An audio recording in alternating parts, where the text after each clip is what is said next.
Today we will talk about mechanical ventilation, which is also known as positive pressure ventilation. Positive pressure ventilation. Okay, now it has two basic modes mainly. They are volume control and pressure control. What is this? In volume control, there is a presetted volume or tidal volume in which the oxygen is supplied to the patient. And in pressure control, there is a prefixed pressure by which we are giving the flow to the patient. Okay, now we are coming to at first volume control, which is volume control. I have said that in this there is a prefixed volume. Prefixed volume, so what will be the flow rate like this in this flow and in this time? At a constant time, there will be a constant flow.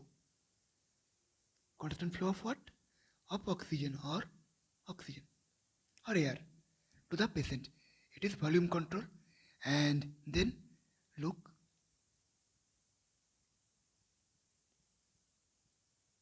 then look, what will be the effect of pressure in this? In this, pressure will be like this. Pressure, and in this side time. At the peak there is peak pressure, peak, and here there will be plateau pressure, and by the plateau pressure there may be barotrauma to the patient may be there. Okay, now what is the relation between and tidal volume and volume control? See, there is, I have what I have said, there is a flow of constant flow. So how much there will be the flow up to a peak level, then there will be decrease in the flow. Okay, suppose I have targeted my tidal volume at 400 ml. So at first see, the machine have started to deliver from 100, then 200, up to 400. Then what will occur? There will be fall in the flow. The flow will be constant, but the tidal volume will be decreased as it will not deliver at 500 as I have preset it to 400. So there will be decrease. So what is the disadvantage? Disadvantage is there will be uneven filling of the alveoli. Why? There is less time for filling of the alveoli, as I have already set a level that 400 ml, up to 400 ml the alveoli can fill. Okay, not beyond this. It is volume control. Now I am coming to pressure control mode. So pressure control mode. Here a prefixed pressure is set, and then I will give the flow to the patient. So what will be that? The pattern will be like this, known as decelerating pattern. Flow and time. Why? As tidal volume is reached, then fall. Volume reached and then fall. Okay. In what we have seen in volume control, there is a constant rate of flow. Here flow will be not constant, as when the optimum pressure will be generated, then there will be fall in the flow. Okay, fall in the flow. Now see the next part. But here the relation with the tidal volume will be like this. So there is no peak like in it is in case of volume control, and in case of pressure control there is a peak. See, so there is a peak, so the flow is going and then it is coming down, but here it is maintaining at a level. So it is beneficial in case of COPD patient or any patient, we prefer pressure control than volume control. Okay. Now see some basic terminology. We use TV equal to tidal volume. Then F or RR is respiratory rate, you know. FiO2 is fractional inspiratory oxygen concentration. Now PEEP, it is very important. What is PEEP? It is positive end expiratory pressure. Okay, what is this? It is a pressure. Suppose this is the alveoli. When we expirate, the alveoli are collapsed. So to avoid this, we should give a constant pressure to the patient. It can be PEEP is given whether the patient is in assist control or in SIMB mode or in non-invasive mode. Okay, so what is PEEP? PEEP is the positive end expiratory pressure. So it prevents the progressive narrowing of airways. So helps in better oxygen and carbon dioxide exchange. Okay. Now, in case of invasive ventilation, we generally use two modes: assist control ventilation, or ACV mode or SIMB mode. What is this? Synchronized intermittent mandatory ventilation, and it is assist control ventilation. At first we come to ACV or assist control ventilation. Here what happens? Graph is like this. There is two type of breath. One is patient triggered and one is ventilation machine triggered, or known as time triggered. Oh, it is time triggered. What is time triggered? When the patient has no patient can't take breath by himself, then machine will provide him breathing. But while patient is trying to breathe, it is a patient breathe in negative slope. That is patient trying to breathe. What the ventilator will do? It will assist him. Okay, so assist control ventilation, it is time triggered, and it is patient triggered. In both patient triggered and time triggered, the ventilation will help the patient to breathe. Okay, so there is a continuous help by the ventilator machine. So what is the advantage and disadvantage? Advantage is there is no gap when the ventilator is not supporting the patient, but there is increased rate of breathing, as in every sphere the ventilation machine is helping. So there will be rapid carbon dioxide wash out. So there will be respiratory alkalosis. It is a disadvantage. Okay. Now the second mode, SIMB. What I have said, synchronized intermittent mechanical or mandatory ventilation. There is a prefix time gap in between. Suppose this type of graph, I have preceded time and this is the time.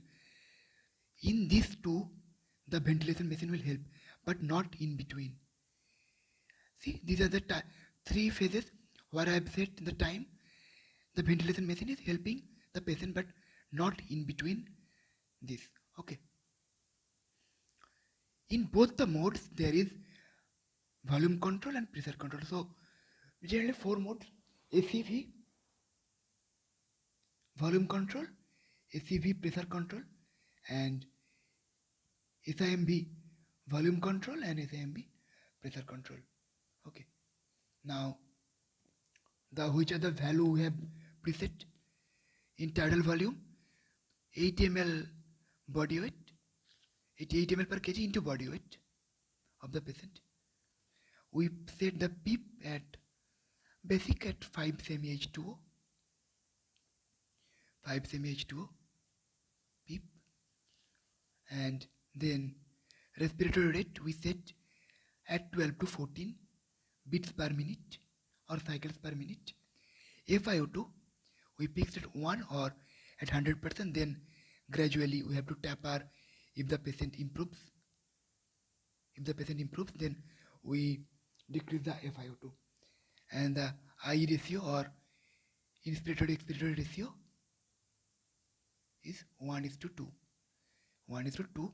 Then we can rise it 2 to 3, 4. If there is more carbon dioxide retention, then we have to increase the expiratory rate. Okay. Now, there is, in case of SIMB mode, there may be, you can give a pressure support. Pressure support when the ventilation machine is not working, that is in between the prefix time, then we can give pressure support. It can be between 8 to 12 millimeter of mercury. What are the PEEP? It was 5 cm of water. Okay. In case of ARDS, you can increase the PEEP also.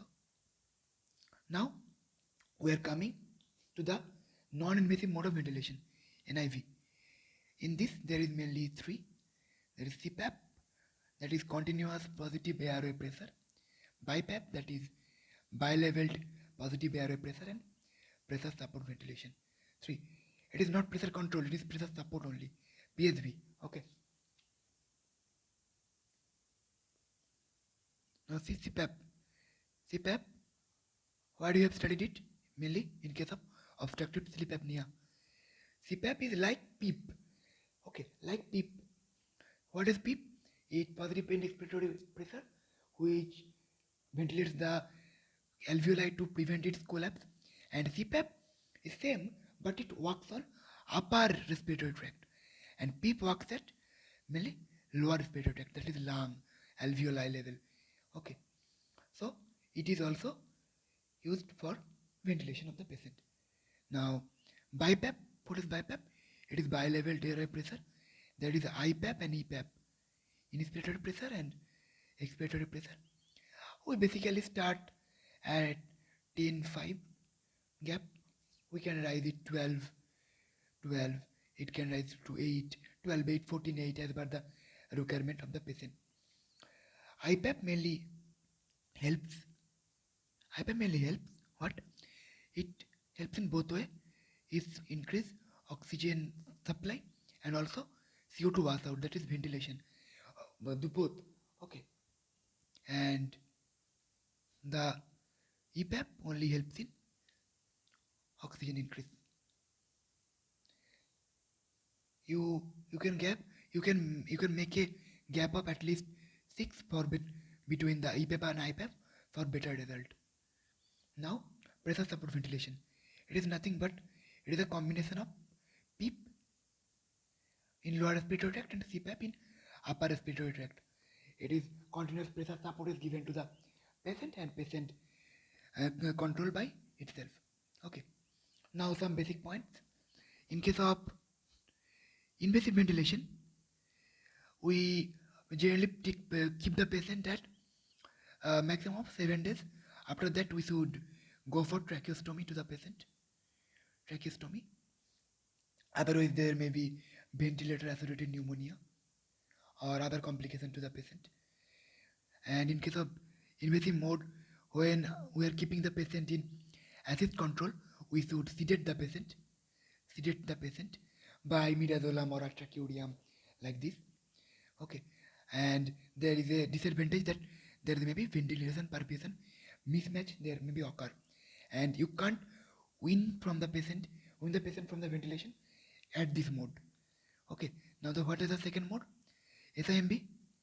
In case of SIMB mode, you can win the patient from ventilation. It is a mode of winning. In the mode of winning, at first the patient was in SCP, then you can put to SIMB, then CPAP, then you can win the patient as per seeing the GCS of the patient. If GCS is improving, you can extubate the patient. And in the SIMB mode, there is no VQ or ventilation perfusion mismatch. You need not to sedate the patient. No need of sedation. Okay. Now we have already covered the topic of ventilation. These are the some basic need of ventilation. And okay. Now see a picture For better realization, you have to save picture. Sorry, give me a minute. Yes, thank you. See, in this, uh, it is a mode of NIV, non-invasive ventilation, and the patient is in CPAP mode. CPAP mode, and if I do have set at 40, the pressure support at 8, respirator at 5 here, PEEP at 5. Okay, sorry, I have said one thing wrong. The patient is in PSV mode. Sorry, not in CPAP. You can change it from here in CPAP. So the patient is in PSV mode, and the parameters of the patient. Okay, now we have already covered the topic. Thank you.